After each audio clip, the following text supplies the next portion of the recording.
मौलाना साजिद रशीदी, जब supreme court में पहले दिन वक्फ कानून को लेकर के सुनवाई हुई थी तो उस दौरान सबसे पहले कंक्लूड करते हुए सुप्रीम कोर्ट की तरफ से बड़ी बात कही गई थी कि जो देश भर में हिंसा हो रही है वो बेहद गलत है और उसी के साथ जो भड़काऊ बयानबाजी हो रही है वो भी बेहद गलत है। उन सब के बीच खुद भी पहुंचे थे असदुद्दीन ओवैसी दोबारा सुनवाई के दौरान। उनकी तरफ से कहा भी गया था कि हम कानूनी लड़ाई लड़ रहे हैं, लेकिन कानूनी लड़ाई लड़ने के बीच में प्रेशर बनाना आखिरकार क्यों?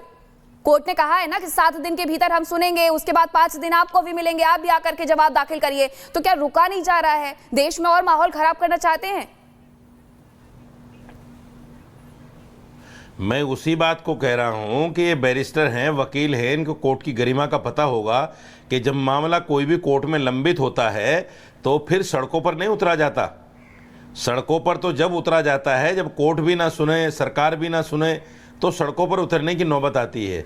यहाँ तो कोर्ट सुन रहा है ना, तो जब कोर्ट सुन रहा है तो फिर इनको सड़कों पर इस तरह से उतरना, मैंने बताया कि ये जानबूझकर पूरे देश में हिंसा का वातावरण बनाना चाहते हैं, अपने आप को जिना साबित करना चाहते हैं, अपने आप को एक मुस्लिमों का लीडर साबित करना चाहते हैं, अपने आप को ये जिताने और बताने की कोशिश कर रहे हैं कि मैं सुप्रीम पावर हूं, मुसलमान मेरी बात को मानता है और मेरी एक आवाज पर बाहर निकल जाता है। बिल्कुल लीडर तो बनाना चाहते हैं राशिदी जी, लेकिन किस तरीके का लीडर बनाना चाहते हैं ये बड़ा सवाल है। हमारे साथ आचार्य विक्रमादित्य भी जुड़ चुके हैं, उनसे बात करते हैं। आचार्य जी, असदुद्दीन ओवैसी जो अपने आप को मुस्लिमों का रहनुमा बताते हैं, लेकिन जिस तरीके से उनके शब्द हैं, आर पार की लड़ाई, मरने के लिए तैयार रहना, ये क्या बताते हैं? क्या वो गरीब मुसलमानों के लिए लड़ रहे हैं या फिर अपनी राजनीतिक लड़ाई लड़ रहे हैं और सरकार के प्रति भड़ास निकाल रहे हैं?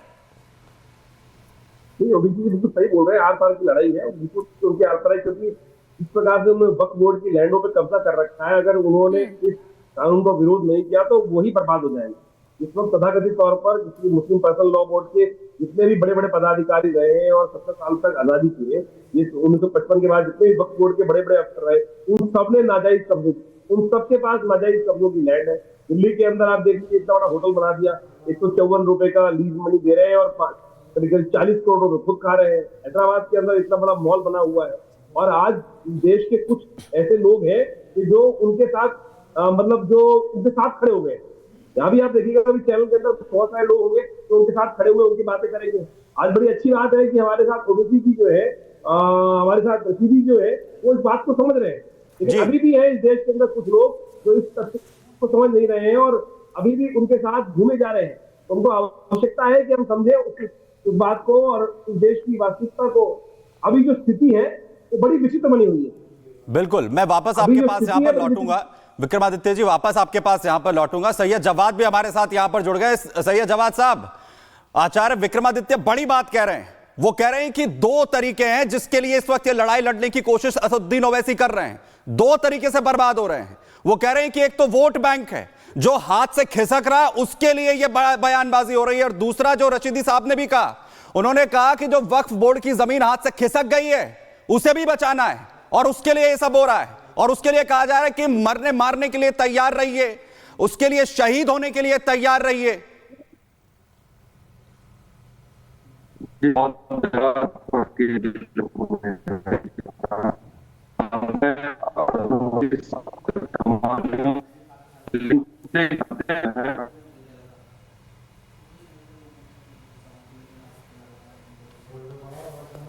सैयद जवाद साहब, आपकी आवाज ठीक से नहीं आ रही, मैं दोबारा करेक्ट करने की कोशिश करते हैं आपको। जरा आवाज सैयद जवाद साहब की यहां पर जोड़िए। और रशीदी साहब, वापस आपके पास आते हुए, क्योंकि बड़ी बात विक्रमादित्य जी ने भी कही, उन्होंने कहा कि दोनों तरीके से बर्बाद हो रहे हैं, और जो आपने भी कहा कि यह हालत इसलिए है कि वक्फ बोर्ड के साथ जो जुड़े हुए हैं, जिसका अभी तक फायदा उठाया जा रहा था, जो मलाई अभी तक चाटी जा रही थी, वो हाथ से जा रही है, उसके लिए मरने मारने की बात हो रही है।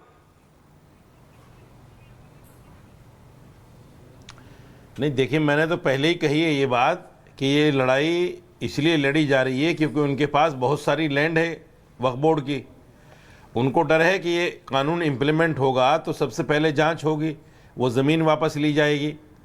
और इससे भी बड़ी बात यह है, देखिए, वक्फ तो बहाना है, वक्फ और वक्फ की ज़मीन ये सिर्फ बहाना है। देश में एक ऐसी हिंसा को जन्म देना है इनकी तरफ से। ये चाहते हैं कि इस तरह की हिंसा भड़के देश में हिंदू मुसलमान की, कि मुझे कहने का मौका मिल जाए कि देखो मुसलमान यहाँ सेफ नहीं है, इसलिए हम अलग होना चाहते हैं। ये इस तरह की नहज पर काम कर रहे हैं। सरकार को इसकी जांच करनी चाहिए। ये देश के लिए बड़ा खतरा है, देश के लिए बड़ा नुकसान है। अभी तक हम 1947 को नहीं भूल पाए। बंटवारा जो हमारी जिंदगी में हुआ पाकिस्तान हिंदुस्तान का, वो एक इतना बड़ा घाव है कि उसको हम नहीं भूल पाए हैं।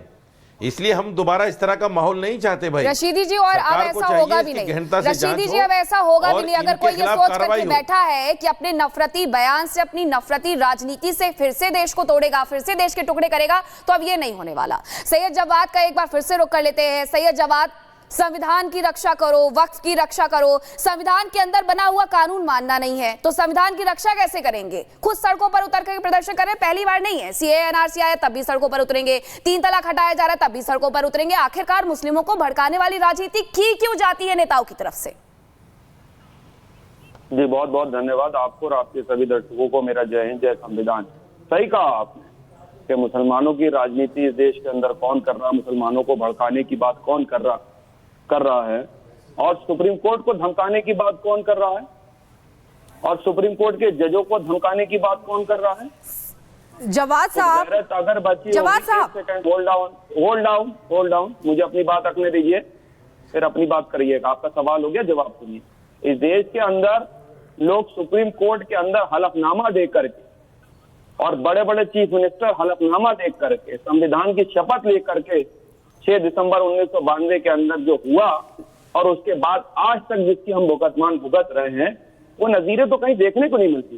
इस देश में मुसलमानों के साथ, मैं वाज़ेह तौर पे कह रहा हूँ, इस देश में मुसलमानों के साथ, दलितों के साथ, ओबीसी के साथ इंसाफ नहीं हो रहा। नहीं, इसको आप क्या कहेंगे जवाद साहब? मुझे ये बताइए कि वक्फ कानून, एक सेकेंड, वक्फ कानून का अगर विरोध था तो वो सुप्रीम कोर्ट में सुनवाई चल रही है, कानूनी लड़ाई लड़ी जा रही है, उस पे जो फैसला होगा वो सभी को स्वीकार्य होगा।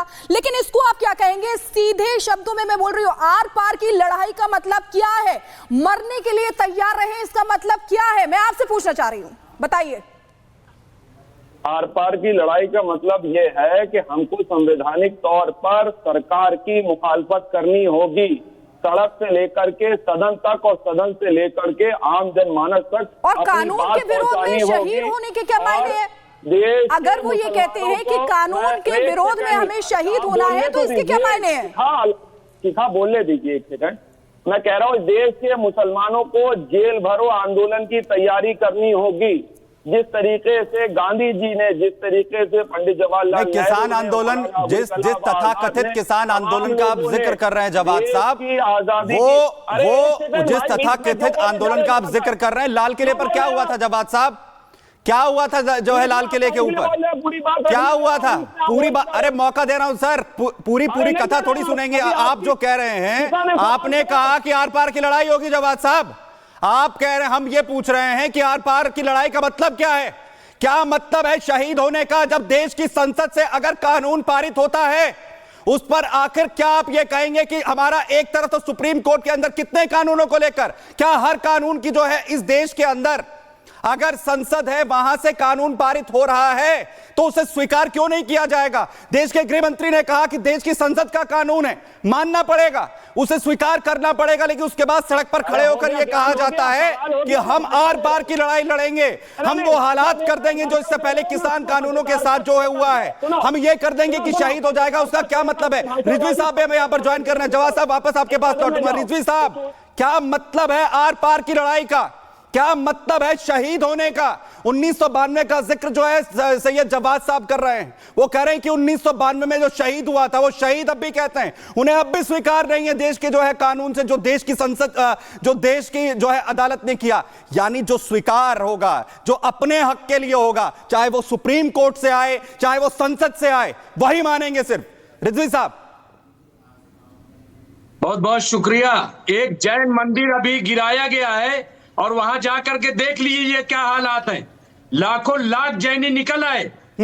हाँ, तो आर पार का मतलब समझिए, हम डेमोक्रेसी में रह रहे हैं, हम तानाशाही में नहीं रह रहे, हम किसी बादशाहत में नहीं रह रहे। और ये साजिद रशीदी साहब हो या जो आचार्य, बार बार जिन्ना, जितना जिन्ना क्यों याद आ रहा है इनको? एक शख्स अगर बोल रहा है कायदे की बात, एक आदमी अगर आईन के दायरे में बात अपनी कह रहा है तो जिन्ना याद आ रहे। क्यों जिन्ना याद आ रहे? क्या हक की बात रखी जाए? क्या ये कहा न जाए कि गलत हो रहा है? और गलत हो रहा है मैं आपको वामसी की रिपोर्ट पढ़िए तो आपको अंदाजा हो जाएगा। और ये नया फार्मूला नहीं है कि नया नया मोदी जी को ख्याल आ गया 6 महीने में